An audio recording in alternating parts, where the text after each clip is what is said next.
What's up, YouTube? It's your boy Rex Righteous, and this is another Raf Rant. I'm also known as Raf Legend 193 on Instagram, so if you want to check me out there, I'm also there.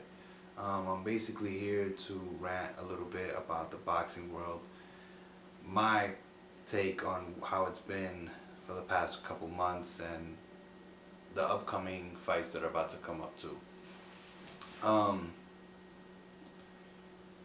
The title of this video should be "Who will be the next face for boxing if Floyd is not around?"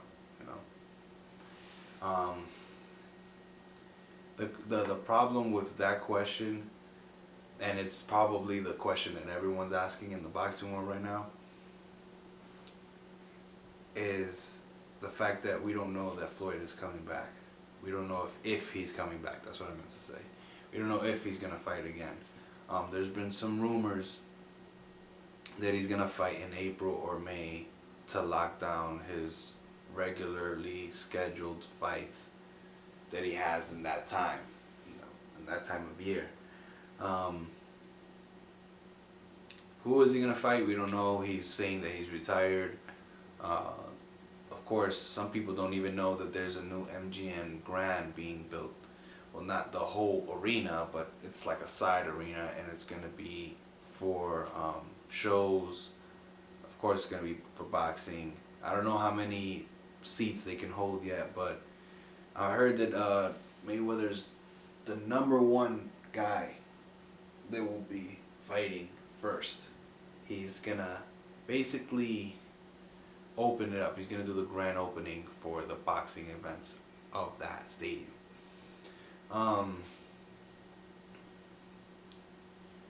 That excites me. I don't know exactly what it means, but it still shows that there's people that can negotiate with Mayweather, and maybe give us a little hope of something coming back that could be good. I don't know if it is, but let's see, let's hope. And that, to me, answers the question of who's going to be the face of boxing. It's probably going to be him. Without us wanting it, not everybody's going to want that. I don't want it because I would prefer this guy over here. But that's not how boxing works. It's a business. And you can't be a big fish in a small pond all the time. You have to be able to sell tickets. And how do I say this without sounding crazy? But basically, if you look at any sport that we watch nowadays, whether it's tennis, basketball, football, baseball, you have to be extraordinary. Look at the new guys that are coming out now. Stephen Curry, he's extraordinary. He hits threes from everywhere.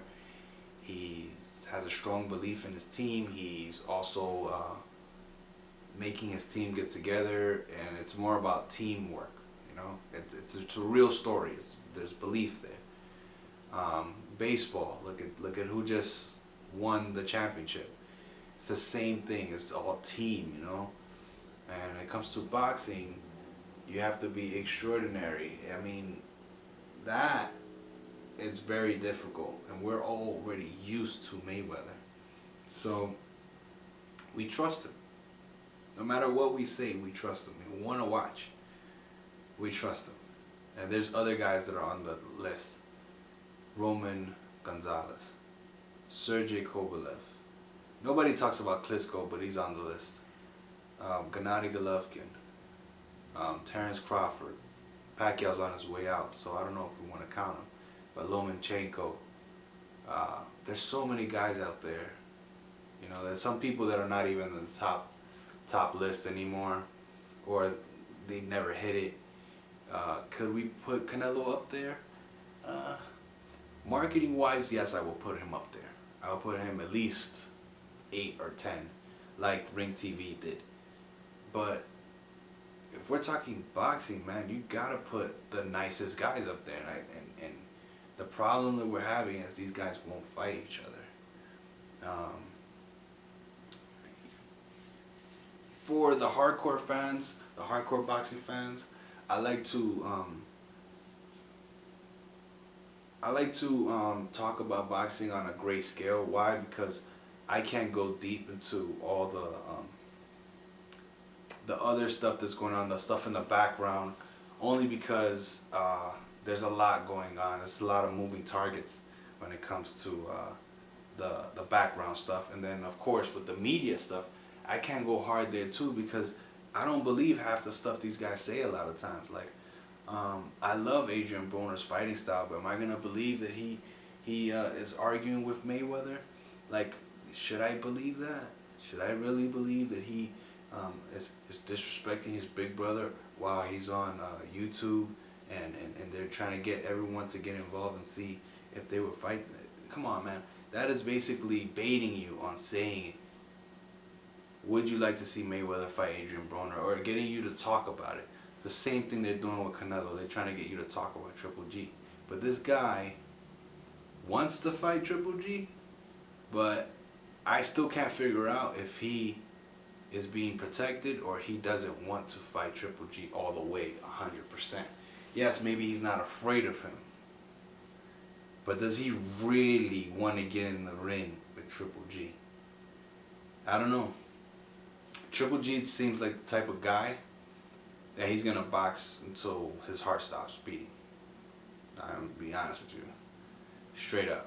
This guy loves fighting, and I've spoke to some boxers recently, some amateurs, some guys that are up and coming, and some guys that just fight, that box regularly. They're just boxers, and they don't believe the hype. Now, to be honest with you, if you're gonna ask me if Triple G can go with Canelo, I feel like there's no question. To give you a little bit of what I thought of what happened on last Saturday night versus Cotto and Canelo, I saw a lot of activity from Cotto, and I just saw Canelo banging. He banged a lot to the body, banged a lot up top, moved around a bit, and he actually slipped a few punches from Cotto and made sure he didn't get hit as hard as Cotto could hit him. But he took some hits, and he didn't show that he was stung, but he was stung. I know he was stung, because Cotto is a world-class athlete, and he's not going to just, give you nothing. He's going to try. He's going to try to get in there and do what he got to do. So I give a lot of credit to Miguel Cotto, and I would not say that he won that fight. I think he lost it, but I saw a lot of things that Triple G could capitalize on, and I've been watching Triple G fights for a while now, and it's obvious that he has more movement than people can see. You might think that he's flat-footed, but he's not. And some of these boxers were basically saying that he's limited and that he's scared of certain fighters or whatever. I don't believe that. I think he wants to test himself, and I think he also comes from a background where he can't afford to be number two. That's my opinion. I don't know. That's just what I think. But if you're asking me who's going to be the face of boxing, it has to be someone extraordinary. I really like Roman Chocolatito Gonzalez. I really like him a lot. Don't forget about Rigondeaux. He's dope. Last Saturday he didn't have a great fight. It wasn't extraordinary. I think he is extraordinary, but Rigo needs to step it up. And honestly, some people are getting behind him. People are starting to wake up about him. But in order for us to have a new face of boxing, we need boxers to take more risks. And then number two, we also need for Mayweather to be gone. I'm not talking about like, oh, but he's just saying whatever he feels and he interviews. No, I know what he's doing. He's still playing with the public. He's not gone. Some fighters, they stick around, they keep fighting, and they never leave, or they still do interviews. But you can tell Mayweather's not gone, and he's not even in public right now. Why do you think? I mean, yes, I'm coming off a little bit as a conspiracy theorist, but he's not in public. No one knows, You know what I'm saying? He's not in the club. He's behind closed doors. He's in vacation, doing whatever he wants to do, and that's all fine and dandy. Yo, I give much respect to that man. He made his money. He's doing what he has to do for his team, and he's still promoting. That's what I'm saying. Is that he has his promoter hat on right now, and then on top of that, he can get in the ring. So he's doing the little Vince McMahon thing. But I don't know why Mike Tyson is behind me. It's kind of a scary thing to see when you turn around. But whatever, one of the greats, of course, man. You know, Mike is one of the greats. But anyway, that's all I got to say. I'm looking forward to the Tyson Fury fight with Vladimir Klitschko. I got some buddies of mine that like the heavyweights a lot. Shout out to all my buddies in ADM Boxing, Brendan Taylor, Anthony Tassadi, Don Juan Banks, Ivan Camacho, Matthew Brown, everyone. If I didn't give you a shout out, I'm sorry. Instant Boxing, Lelo's Boxing, man, the list goes on and on. But I want to give you guys all a shout out. I haven't forgot about you. I'm still on the grind. There's some people I do want to interview, and I hope I get to do that for you guys, so like that I can contribute more to the YTBC. Shout out to Jay Cotto,